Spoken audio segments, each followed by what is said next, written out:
alfal alduanye baka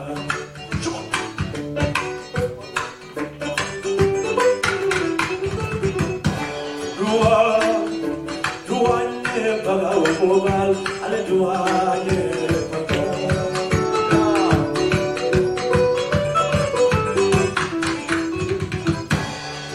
bitala mbewala duanye nola baka Dua njena karafodile Dua musantalete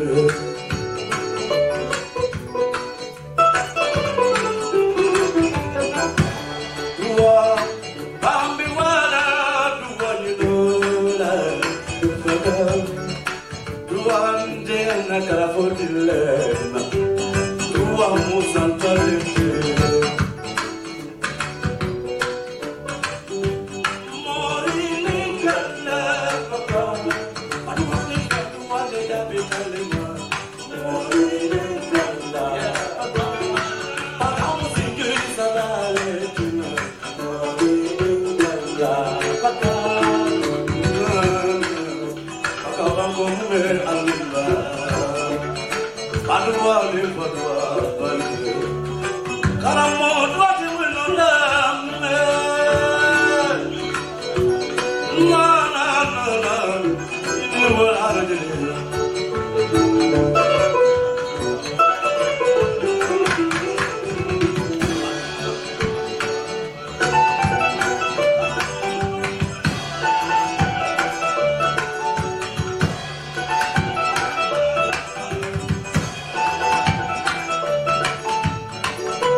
sama gars yi maa ngi leen di ziar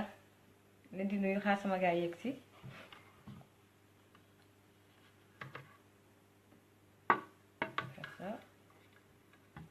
leen di nuyu yéen ñëpp di xaar ngeen yegg si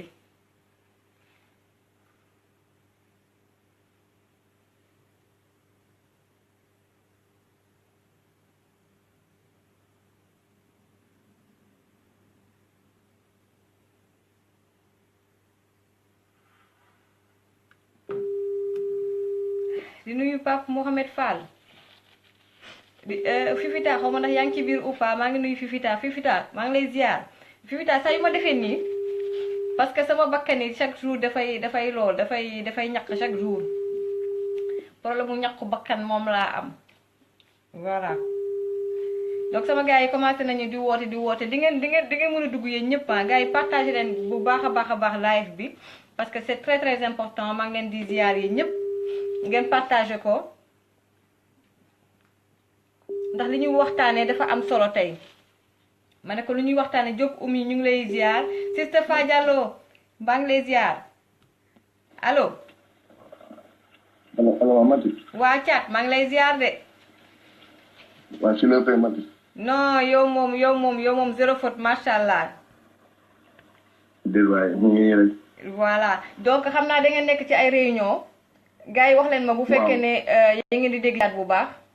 donc ma bàyyi la nga nuyoo d'abord Thiat. waaw maa ngi nuyu ñëpp ñuy déglu di wax ñëpp jaajëf waay ñu leen di béggee bu wér a wér di leen ndokkeel ci bés bi. voilà donc gars yi ni ma ko bindee sànq ci sama Facebook dañ nekk ci ay réunion ñoom ñi xam naa duñu ci yàgg trop man ak moom waaye c'est important parce que suba lundi 9 avril ce sera une date historique ndaxte dafa am ay sénégalais citoyens yu nga xamante ne dañ bëgg wàcc ci tali bi dem ba buntu assemblée nationale ndax li nga xam ne moom la ñuy pare li ñuy pare waa nguur gi moom mooy voté li nga xam ne mooy kiiwu parrainage bi loolu nag nar a freiné candidat yu bëri nar a nekk aussi mun nañ ne démocratie buy dellu ginnaaw la nar na nag aussi déclenché lu rëy ci réew mi ndax gis naa ne ñenn ñi waxtaan nañu semaine bi yëpp jaral na leen lu ne donc mbokk yi loolu moo tax tey ma daal di jël ki nga xam ne moom mooy Thiat bu Y'en a marre di la ziar ma bàyyi la encore une fois nga ñëwaat ci votu loi parrainage boobule lu tax ñu war a def ñu ñëpp booloo nekk benn freiner li ni mel lu tax lan mooy danger bi lan moo tax ñu war a booloo nekk benn xeex li ni mel suba. waaw Mati, merci ci invitation bi mais juste dama bëggoon préciser rek que suba inchallah ce qui va peut-être se passer parce que c'est pas encore sûr mais ce qui va peut-être se passer mooy que c'est la conférence des présidents de commission ñoom ñooy daje suba plénière donc ñoom non pas encore plénière président de commission de groupe parlementaire ñoom ñooy daje suba donc bu ñu dajee suba après ñu yóbbu ko ci commission bi validé ko après ñu soog a dem plénière ça veut dire que c'est un long processus mais nañ jàpp ne suba certainement dinañu am lu leer ci kañ la loi bi di dugg en plénière donc c'est important aussi de le rappeler pour que sénégalais yëpp xam tamit ne noonu la fa demee mais juste pour wax rek que ne loi bi non seulement bon gi mu bon ci réew mi bon gi mu bon ci suñu démocratie xam nga ce que le président Macky Sall veut faire boo ko xoolee dans l'esprit le parrainage ñun xam nga parrainage bu njëkk ba c'était allô waaw dafa am problème reconnexion donc le temps que muy ñëwaat donc comme ni mu ko waxee sax allô Thiat oui Mati je vous en waa xama owaat la xaar leen ma owaat ko lii mooy 4G wu Sénégal de ma ne ko lii mooy 4G wu Sénégal de donc ñu owaat Thiat bu Y'en a marre mbokk yi bëgg a dugg yaa diaspora di ngeen dugg inshallah mais c'est parce que dama am aussi ay invité Thiat bu Y'en a marre ak it ki nga xam ne mooy Adja Samir Seck aussi dina dugg ak it Ousmane Tounkara bu 1 million marche bu nekk États-Unis dina dugg waaw Thiat problème connexion la xam nga Sénégal moom seen 4G boobu mooy loolu waaw ñu ngi lay dégg waaw mais je vous en maa lay dégg bu baax voilà donc je disais que suba je sais pas si ndax dégg nañu li ma wax par rapport ak suba ce qui va se passer certainement c'est que c'est les présidents de commission ñoom ñooy daje le président du groupe parlementaire ñooy daje après ñu dem yóbbu ko commission après nous sommes dem plénière donc c'est un processus mais certainement suba nit ñi dinañ am on va y voir les Sénégalais par exemple et pour parler de la loi xam nga si vous vous rappelez en 2012 Youssou Ndour sa candidature était invalidée par le Conseil constitutionnel parce que dañ ne woon signature yi doyul ci 12 000 signatures yi mu indi dañ ne woon 4 000 yi am nañ problème baaxul woon donc c'était un truc qui était appliqué que sur les candidats indépendants donc à l'époque c'était que sur les candidats indépendants mais aujourd'hui parrainage bi dafa wax ne nekkatul kese pour les candidats indépendants mais c'est pour tous les candidats c'est-à-dire ñi am appareil politique ñi nekk ci parti politique et loolu c'est super bien ça nous permettrait par exemple à ce que ñu am moins de candidats aux élections parce que gis nga législatives yi passé le nombre de listes yi ñëwoon nombre de candidats yi ñëwoon mais malheureusement par manque de bonne foi malheureusement par manque de sens de la responsabilité ak ñàkk a fonk askanu Sénégal Macky Sall ak son nguur ñu bàyyi ba mu des 11 mois ñu bëgg a introduire cette loi mais brochette ci yeneen mbir yoo xam ne nii baaxul te bu ñu ko bàyyee mu jàll loolu musiba lay indi ci réew pourquoi parce que brochette mooy nga jël benn dogu yàpp def ci ñeenti morceau kaani beneen dogu yàpp def ci fukki morceau kaani ku ko lekk sa gémmiñ gisuma la fi nga jëm parce que loi bi dañuy interpeller ñi nga xamante ne ñoom ñooy suñu juriste yi nekk ci dëkk bi aujourd'hui principal problème bi parrainage bi di évoquer li gën a grave mooy matière électorale bi nga xamante ne nii moom la gouvernement bi am xam nga soo xoolee kenn warul laal mbirum électoral sans que mu am li ñuy woowee un consensus ça veut dire que toutes les parties prenantes ñoom ñoo war a toog ñu déggoo ci ñu am un consensus soo xoolee Abdou Diouf à l'époque en 93 je pense defoon na benn consensus électoral bu mooy code électoral bi nekk di dawal boobu ba léegi ñun dañuy jàpp ne Abdou Diouf bu fekkee à l'époque moo amoon idée visionnaire bii nii Macky Sall mi nga xamante ne suñu genre daanaka jeune la 50 ans ni ñu soog a mat ba tegal tuuti moom moo waroon ëpp ay vision ci lu jëm ci suba que ay Abdou Diouf à l'époque nga xool beneen mbonte gi nekk ci loi bi mooy ñu ne par exemple man Thiam maa ngi ci fichier électoral bi man su ma xasee ba signal Modou dootuma signal Pathé dootuma signal Ousseynou dootuma signal Mademba donc dafay réduire lépp li nga xamante ne moom mooy le nombre de personnes bi nga xam ne moom moo nekk alors que en 2 mois le Sénégal n'est pas prêt le le Sénégal n'est pas outillé, le Sénégal n'est pas entamé pour que benn commission électorale, benn commission kese, mooy benn autorité kese, moom moo habilité à regarder. Bu dee par exemple 10 candidats là, 10 fois 65 000 ou 10 fois 70 000, ça nous fera 700, comme 7 millions, je ne sais pas combien de signatures en 1 mois. On n'a pas un appareil capable de les consulter pour valider ou invalider. Moi, je suis japonais, c'est li nga xamante ne yokk na ko ci loi au parrainage muy un électeur, un élu, genre machin, ou bien mu ne oui donc commission bi koy xool moom mooy conseil constitutionnel. Loolu moo tey xel askanu Sénégal yi moo tax ñu ne bëgguñu loi boobu noonu. Leneen li ci gën a gaaw mooy Macky Sall bu bëggee yóbbu loi boobu assemblée mais assemblée baaxul. Parce que l'Assemblée, même pas en majorité. Assemblée, on n'a aucune garantie sur un débat contradictoire. La loi va passer facilement. La loi va passer comme un couteau dans du beurre. C'est ça. Donc, c'est un autre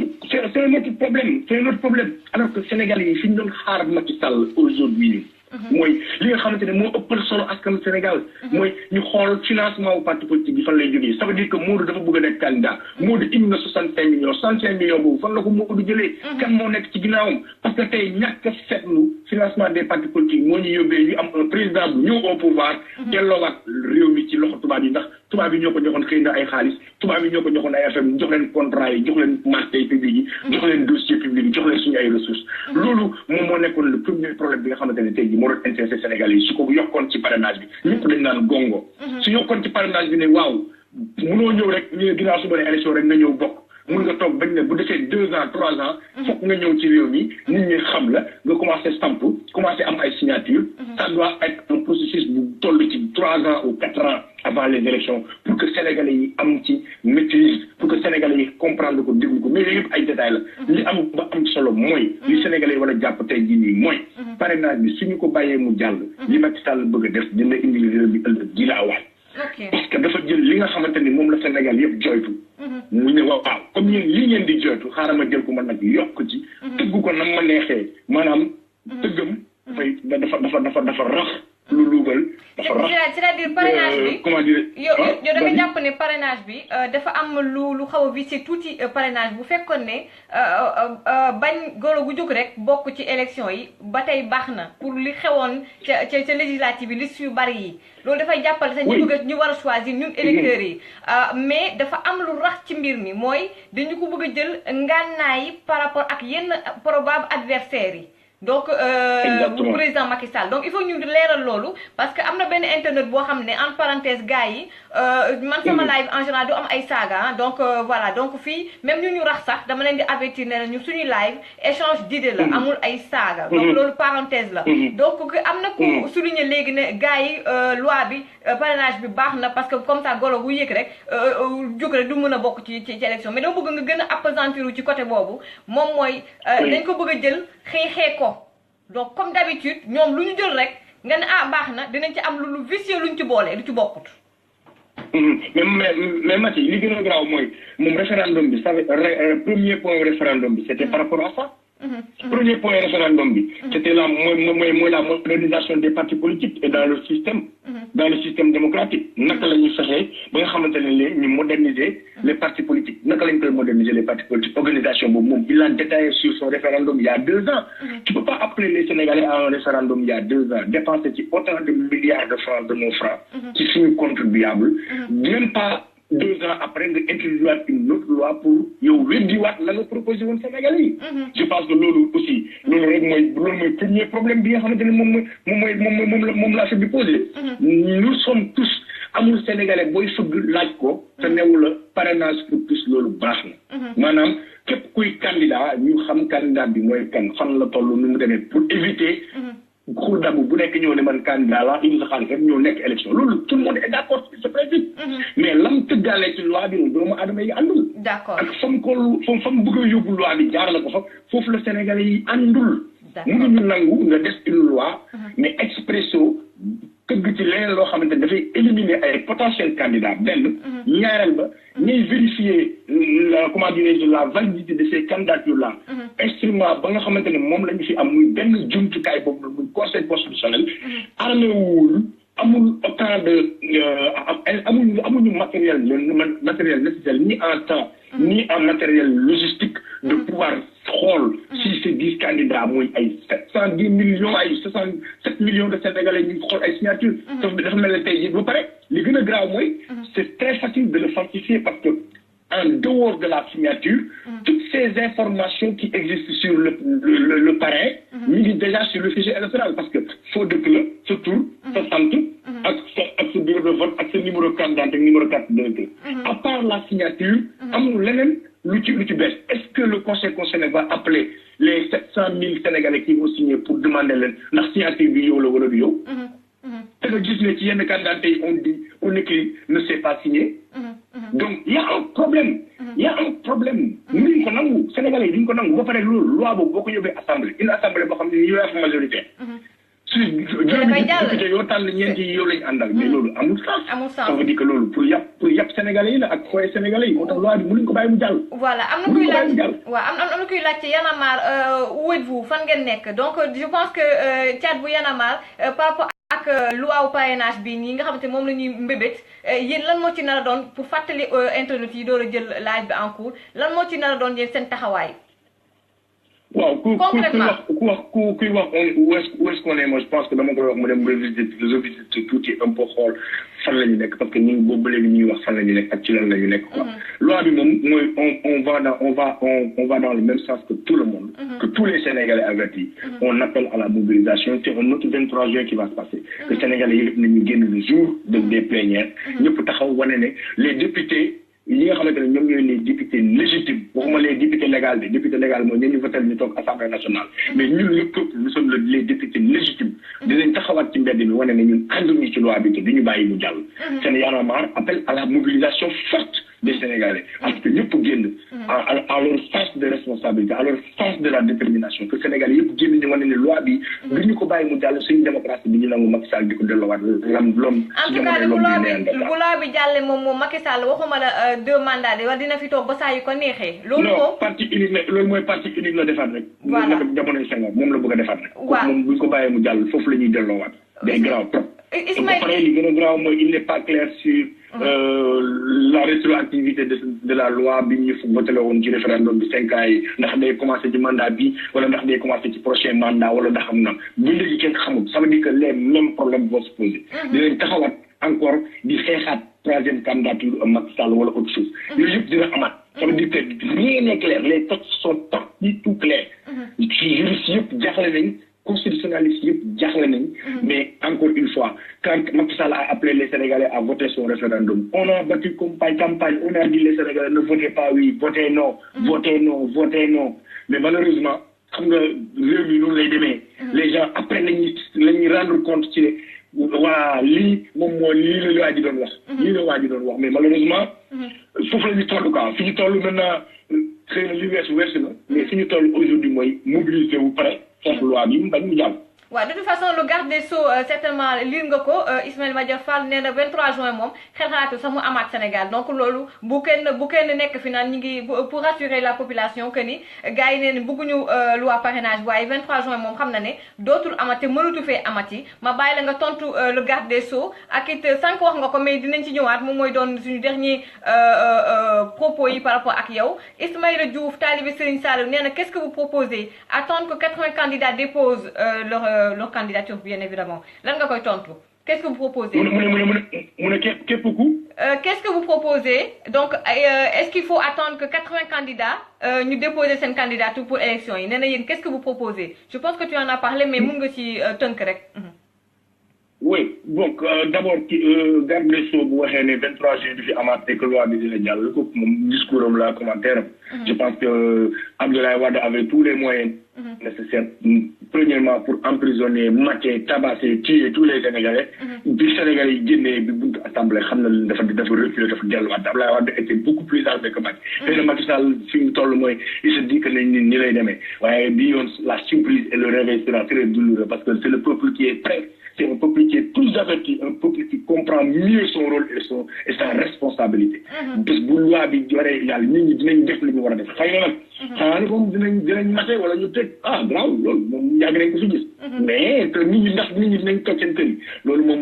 leer na ne nit ñi si les Sénégalais vont sortir massivement. yow ñu préparé kon ay kaso yu bëri parce que Sénégalais yi dinañ leen tëj ko parce que ñëpp ay génn. le Sénégal sortira. Et qu'on le dit aux parents, on n'est pas violent, la manifestation se fera de manière non violente, les gens sortiront et les gens diront non à cette loi. Les gens diront non à cette loi, ils vont manifester mais avec discipline, avec pacifisme, dinañ ko wane bu boobaa dinañ xam kan moo violent ki yore ay police ak ay liifam di dóore ko moo violent. Par rapport à nous ce qu'on propose mooy li ma lay wax il faut qu'ils veillent à un consensus. On est à la veille des élections. Les élections yi jege na ba pare. Nous on est partie prenante ñu toog trouver un consensus. ñu déggoo ci ñu d'accord ci. Ñun on ne demande pas à prendre le pays nous ne sommes pas des laaju ñu réew mi. ñun li ñu am mooy en tant que citoyen ñu am suñu xalaat maintenant par rapport au code électoral wala lépp loo xamante dafa jëm ci ñuy légiférer ay mbirum élection. Je pense que les acteurs principaux muy les partis politiques ak yenn commission yi nga xam ne ñoom lañ fi teg muy ay Sénat yooyu ñoom ñoo war a dem au dialogue ba trouver le consensus. jébbal ko askan bi li nga xamante ne ñëpp ñoom ñoo ko d'accord pour jàmm mën a am ci réew mi. Donc je pense que la meilleure solution aujourd'hui c'est d'aller à un autre dialogue. toog discuter trouver un consensus bi nga xamante ne ñëpp a ko d'accord ne lii moom mooy li gën. Encore une fois il faut qu'on soit clair on n'est pas contre le fait que chaque candidat doit être parrainé loolu contre ko. mais fi mu toll nii ñoom lañ boole ca loi boobu noonu moom moo arrangé wu loi bi moom moo baaxul ci Sénégal loolu tax ñu koy xeex. mais nangu nañu. bëgguñu ay 80 candidats bëgguñu ay 70 candidats. bi ci njëkk mooy candidat bi xaalis boobu muy indi di ko déposé war nañu saytu seet fan la xaalis bi jógee yan lobby ñoo ne ci ginnaawam kan moo ko fournir kan moo ko jox. nangu nañ loolu. nangu nañu it candidat bu ñëw di déposé. nga am au moins ñaar ñu la bëgg Kaolack ñett ñu la bëgg Gossas. fukk ñu la bëgg Paris 5 ñu la bëgg États-Unis au moins. ñu xam ne kii Sénégalais bi bii la mais loolu ça ne se fait pas en 11 mois en 11 mois. ça ne se fait pas en 1 mois. loolu c'est un consensus bu nit ñi di dem pour des prochaines séances électorales. ñu xam ne à 3 ans des élections. si la ñu war a commencer commission yi commencer déployer pour les candidats et autres yooyu yëpp mën nañu ko xool mais ay consensus la ñoom ñoo cee toog waxtaan ca. solution yi bi ñàkk parce que les politiques am nañ ay solutions ñeneen ñaa ngi proposé yeneen pour ne pas répéter les propositions des uns et des autres. suñu demee consensus ils vont trouver ils seront d'accord sur un point mais bii Macky Sall la bëgg a proposer ñun duñ ko nangu parce que lii du consensus les forces lañu la. ils nous imposent une loi dañuy yow mu imposer ñu benn mbir ne par force lii la. lii la wala ngeen bàyyi. donc loolu la mënuñ dem ci élection yow nga nekk juge nekk arbitre dafa mel ne nga arbitre yow ngay football ci match bi. yaay ba pare bu la neex nga ne non penalty dama koy dóor damay dugal. par force kenn mënu ci dara donc arbitre bi ne sert à rien. voilà loolu la Macky Sall bu ko def. donc duñ ko nangu. am na solo en tout cas ñu ngi lay gërëm di la sant Thiat mu doon Thiat porte-parole mouvement Y'en a marre donc moo nekkoon ak ñun depuis 17h merci beaucoup et donc rendez-vous prochainement. Merci Thiat. Merci Mati. Merci Mati. Que les Sénégalais restent aux aguets ñu préparé xam ne affaire bi léegi yàggatul. et que lu bon la pour réew mi lu bon pour démocratie la. te ñëpp pare pour xeex ko yàlla may ñu jàmm incha allah. incha allah merci beaucoup.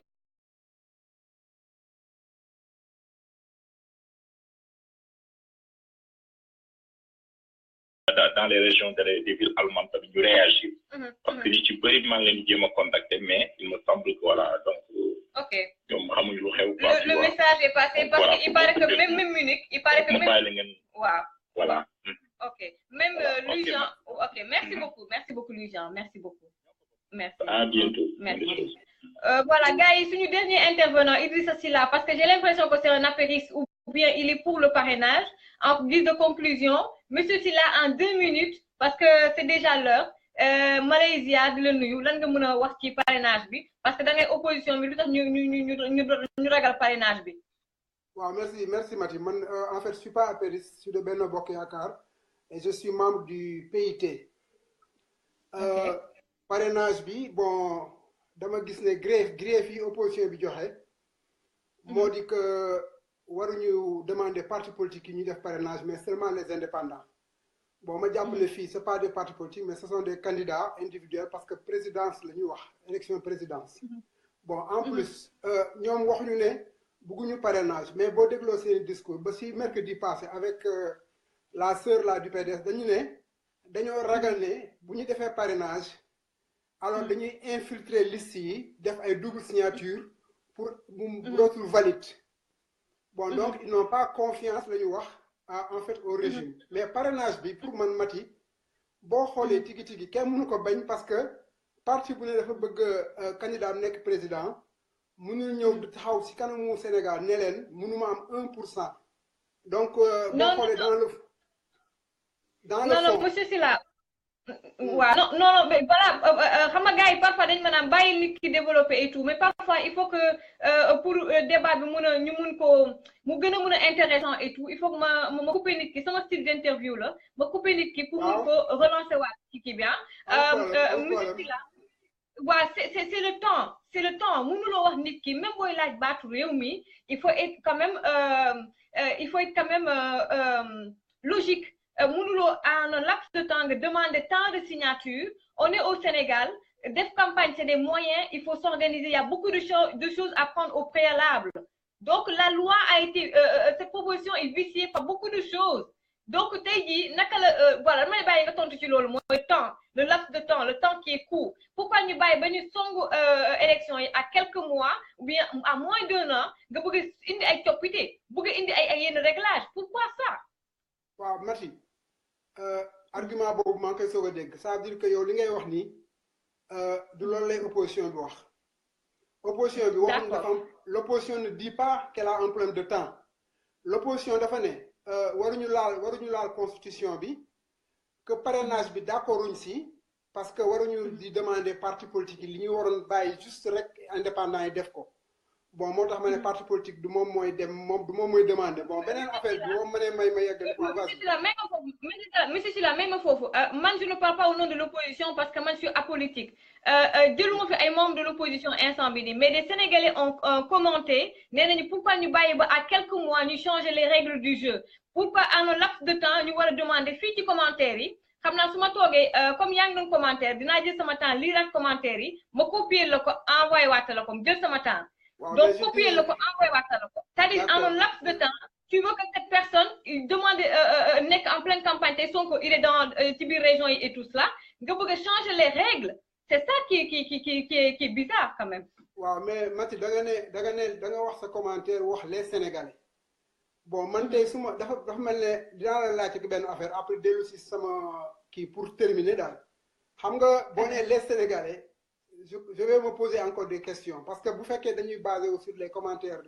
bon d'un direct pour dire que les mots les Sénégalais ça pose toujours problème bon donc il y a non je suis pas d'accord monsieur Sylla faut pas jouer à ce jeu là avec moi parce que dama lay sama ndamu et tout cela côté style interview côté langage langage élément de langage ça faut pas jouer ça avec moi s'il vous plaît souvent les Sénégalais les lives un instant s'il vous plaît les Sénégalais qui regardent en live, même vous de 30 000 personnes là, c'est 30 000 Sénégalais, c'est 30 000 citoyens. Au Sénégal, même si c'est 1%, même si c'est 10%, ces Sénégalais-là, ça compte. Parce que ce sont ces Sénégalais-là qui vont aller voter. Voilà. Ça compte, mais c'est pas en fait un baromètre pour dire que l'IMO est le Sénégal. Parce que ça, Adja Samir, moi, je presque temps bien, c'est pas grave, mais Adja Samir, wax na ne Sénégal moo woote boo seetloo j'ai réagi par un message ne Sénégal wootewul opposition bi moo woote avec les Sénégalais yi ànd ak moom si affaire parrainage bi donc pour terminer pour bañ a jël sa temps yëpp li ma bëgg a wax rek mooy très sincèrement du affaire farfarloo wala waruñu génn def marche wala parrainage bi baax na wala baaxul mais dama jàpp rek ne boo xoolee parrainage bi ni nga xam ne lii moom lañ koy ñàngale ba war a jàpp ne nit ñi dañoo war a génn si tali bi am na sax bon déjà Adja Samir nee na violence kenn wax ko mais yow yaa ngi dégg nga fi ñu wax ne on va mettre le pays à feu à flamme dégg nga fi ñu wax ne deret dina tuuru lu ne dégg nañ ko fi ma gis ne gisuma lu ko fi jar parrainage bi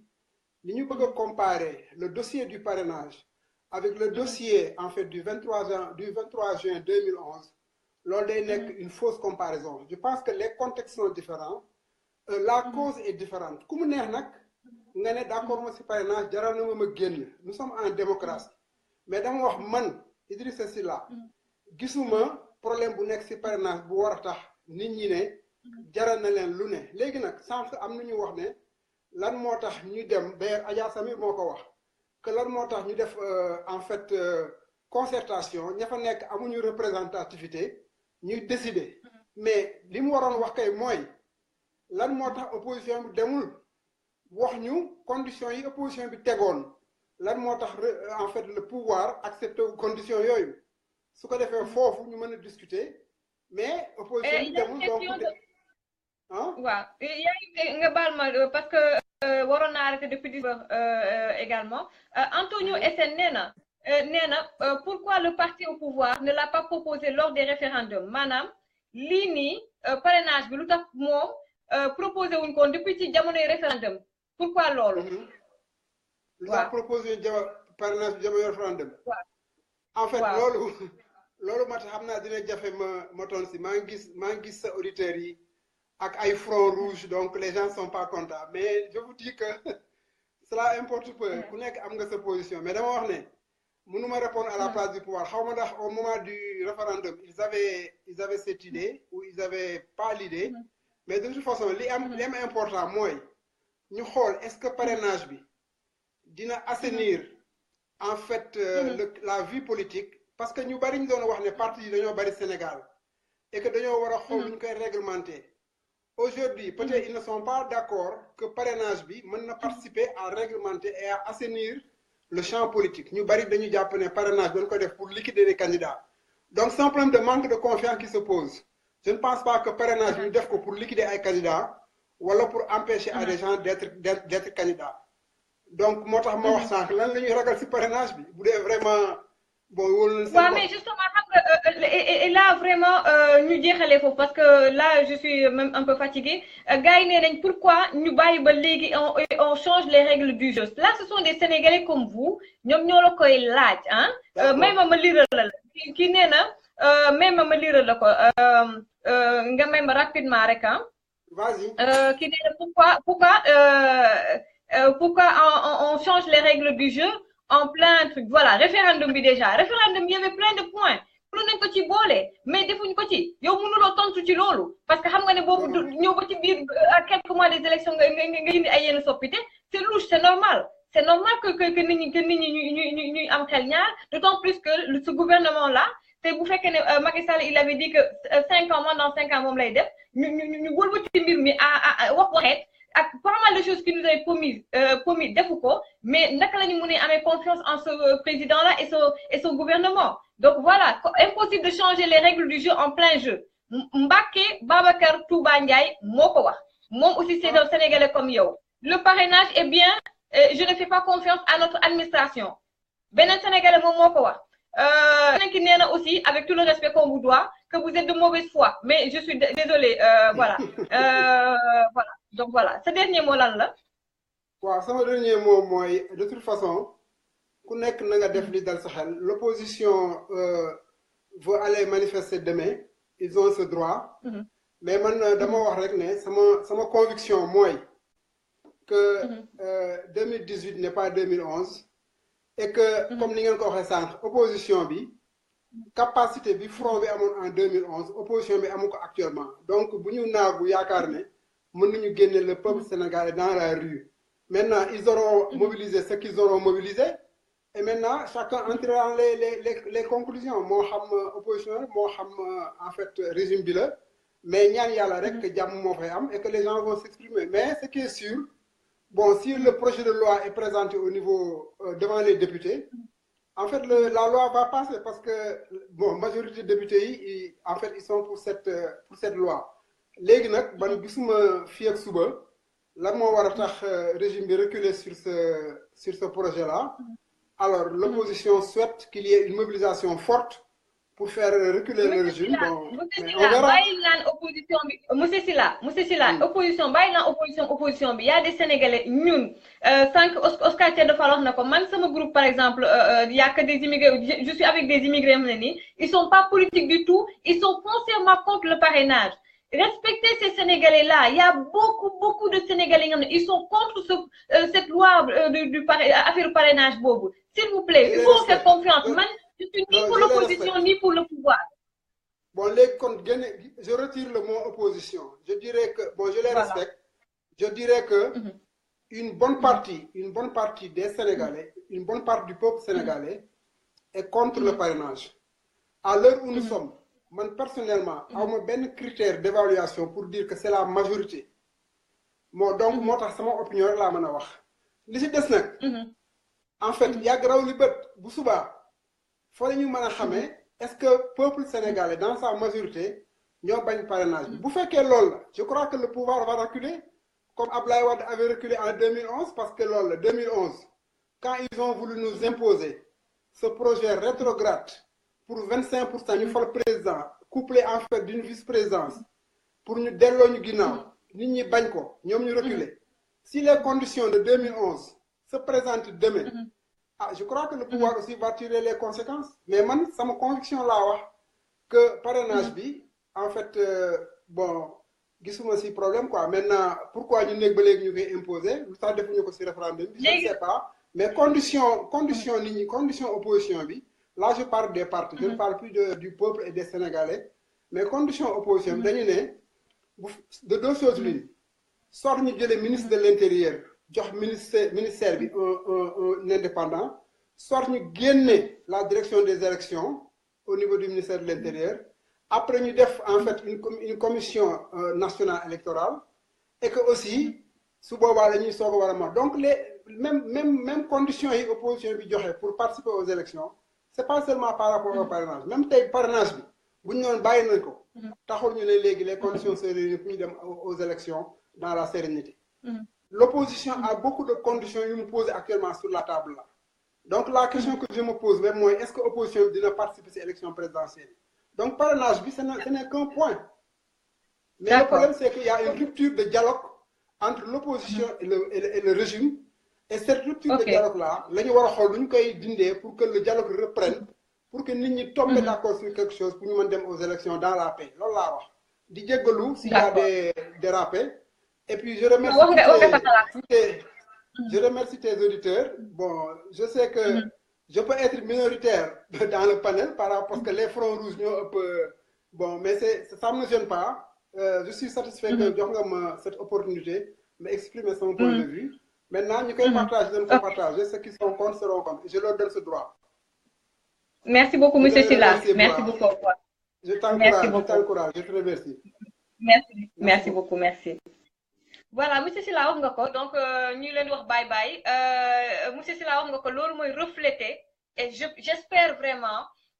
que le président Macky Sall ak ñenn ñi nekk ci entourage am dinañu am xel xam ni Sénégalais la plupart des Sénégalais je suis désolée parce que réseaux sociaux yi ak da ngay gis immigré dem Sénégal vacances ñëwaat quelques mois ñëwaat Sénégalais yi ñi nga doon waxtaana sax ñu naan bàyyi leen Macky mu liggéey ak dafa yaroog dugg fi génn fii ñëpp a ko mere ñëpp a ko suur ñëpp nit ñee sonn Sénégal c'est ça la réalité bàyyi leen surtout apéris yi ak ñi nga xam ne c'est les sympathisants jege waa APR bàyyi leen di tuur lëndëm président ak yenn ñi ko jege la réalité est que Sénégal dafa metti nit ñi sonn nañu bàyyi leen seen affaire statistique yeeg waa kii de croissance bay bu dugg fi génn fii Sénégalais yi ñoo sonn Sénégalais ci boppam ñoo sonn réseaux sociaux yi lépp lu président de haine ci réseaux sociaux yi di gis président tamit ñu di ko saaga ci réseaux sociaux yi y a de la haine c'est ça la réalité gars yi c'est ça la réalité man je suis apolitique mais c'est ça la réalité ayez le courage de le dire au président de la République ayez le courage yéen ñi nekk ci entourage am ngeen xam ne nit ñi ñu bari dañ leen a suur parce que dañoo sonn parce qu'il y a plein de choses yu mu te ne nii doxut ci réew ma moom nee na ci biir dafa minoritaire ci live bi mais ci live yëpp ci réseaux sociaux yëpp ku ñëw posté sa dara loo xamante ne c'est pour le président wala nit ñëpp jóge fële ku ñëw dal sa kaw ñu dañuy observer loolu mooy la réalité gars yi ñu ngi dem ci élection am na benn apéris bu ko def ci posté ko ci réseaux sociaux yi nee nañu président waa APR dafa am ñoo xam dañuy dund ci ko pouvoir bi ñoom ay apéris lañu mais ñu ngi suuxal président apéris su mooy wax de nee na président defal attention am na ñu la wër seen intérêt rek moom la ñu gis seen photo yi rek ak seen i avantage la ñu gis nee nañu Macky Sall defal attention ñi ngi dem ci ay élection dinañ dem créer seen i mouvement bidon Macky 2019 dugg fi génn fii duñu la wax mukk dëgg président ñoom ci seen biir affaire yi si amante ne ñu ngi reyante ci seen biir pour affaire pouvoir créer seen mouvement bidon ñëw fexe ba gisanteeg Macky ñu jox la xaalis nga ne yaa ngi koy campagnal te fekk jàppale wuloo ko waay gars yi wax leen président dëgg wax leen président dëgg nit ñi sonn nañu te nit ñi yëpp dañ ko ah bàyyi leen ma yem fii sama xol a jeex am na ko ne Mati opposant nga man du ma fi nekk sax di ci nekk di justifier wu waat je vous remercie di remercier wax dëgg neex yàlla ñi participer ñëpp di remercier le porte-parole du mouvement Y'en a marre di caat bu Y'en a marre di ko remercier di remercier également Ousmane Tounkara 1 million marche maa ngi koy remercier lu bari ak it ay followers am di remercier Mohamed Fadel Dieng di sama xarit moom moo tax ma xamante Ousmane Tounkara di ko remercier Mohamed Fadel Dieng réseaux sociaux yi si laa ko xamee mu nekk nit ku déterminé wu di remercier nag ki nga xamante ne toj na live bi tey moom tamit gannaaw Ousmane Tounkara ak Mohamed Fadel Dieng ak Thiat mooy Adja Samir Seck man moom dama ko fan rek dem ba jeex kon nag Adja Samir Seck coordonnatrice groupe Petro-Tim Monde maa ngi lay remercier lu bari du fond du cœur di la wax ma sœur du courage ñi ngi sa ginnaaw dem ba jeex di remercier ñi participé woon ñëpp également ci live bi ñoom Oscar Thiede Fall Kulim Dioum également suñu papa ji Idrissa Silla bien que bokkuñu ay argument ak gis-gis mais quand même respecté naa aussi gis-gisam donc lii mooy suñu live tey bu ñu leen doon dégtal di remercier suñu réalisatrice de choc VIP ki nga xam ne moom mooy Fifita Diouf di ko remercier Sister Fa Diallo di la ziar lu bari ak sama sœur sama xarit sama sœur vraiment di Fatou Cissé Goudiaby sœur maa ngi lay remercier lu bari pour tout ce que tu fais vraiment pour immigré yi sa xol moo rafet di remercier également Seynabou Niang si suñu grande sœur nekk fële ca Espagne di remercier yéen ñëpp Galsen dafa jot aussi dugg na sànq wax na lu am solo c'était hyper pertinent di la remercier yéen ñëpp kulim juum jaajëfatee gars yi merci beaucoup jàmm ak jàmm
Les années connues, mais mon regard est plein de chansons. Ton beau sang noir à travers les sangs de ton lit. Le sang de ta ciel. La ciel de ton travail. Le travail de l'esclavage. Afrique. Dis-moi l'Afrique.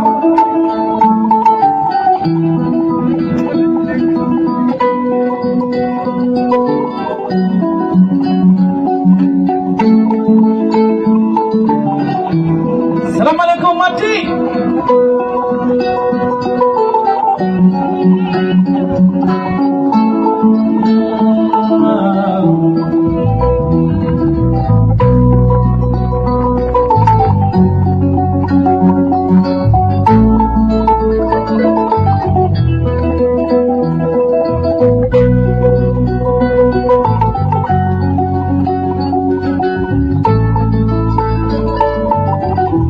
Assalamualaikum Manu.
Est-ce que ça va? Yes, I. Azuflaun.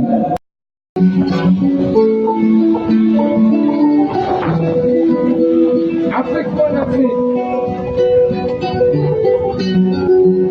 Afrique qui est guerrier dans les savanes ancestrales.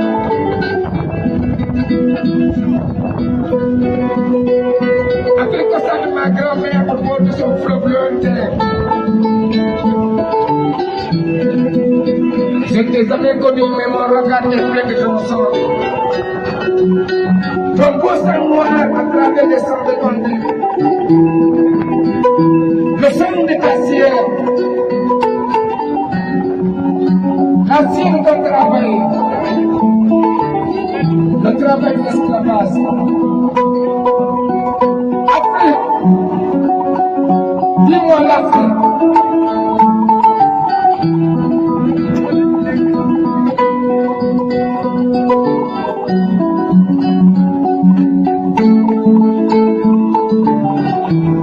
Salam alaikum Mati.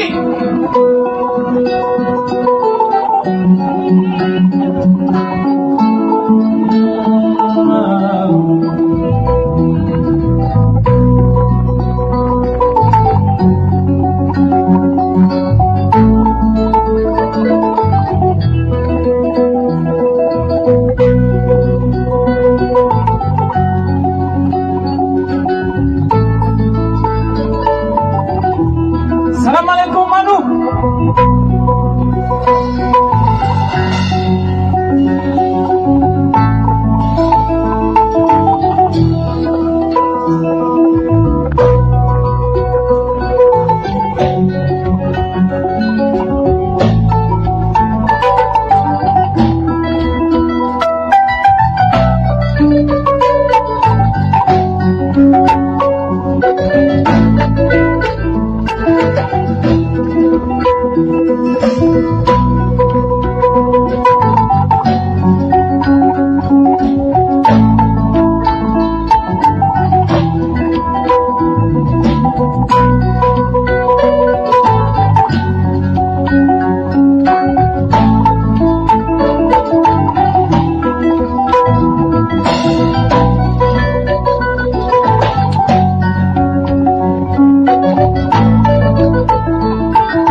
Afrique, mon Afrique. Afrique qui est guerrier dans les savanes ancestrales.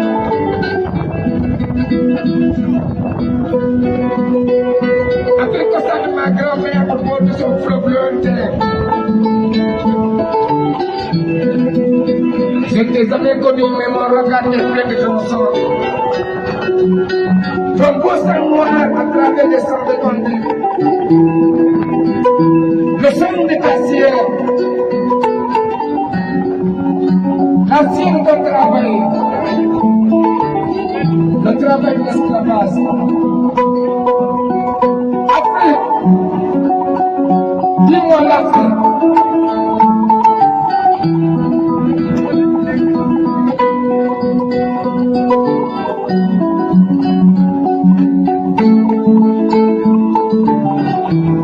Salam alaikum Mati.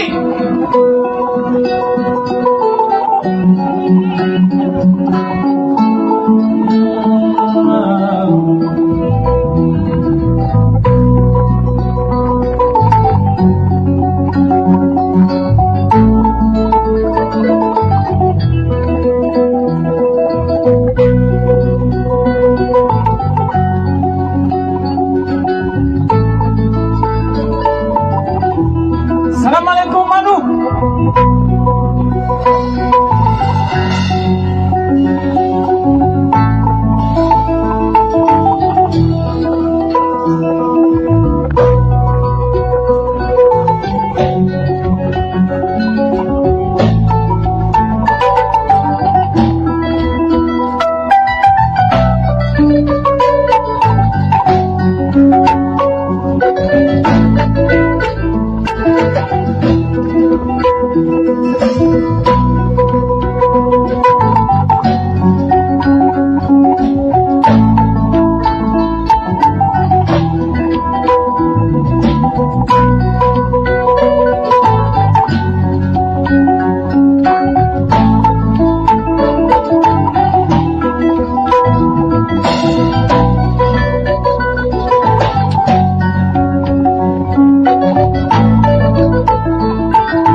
Est-ce que ça va? Yes, I. Azuflaun. Azuflaun. Yes, I.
London.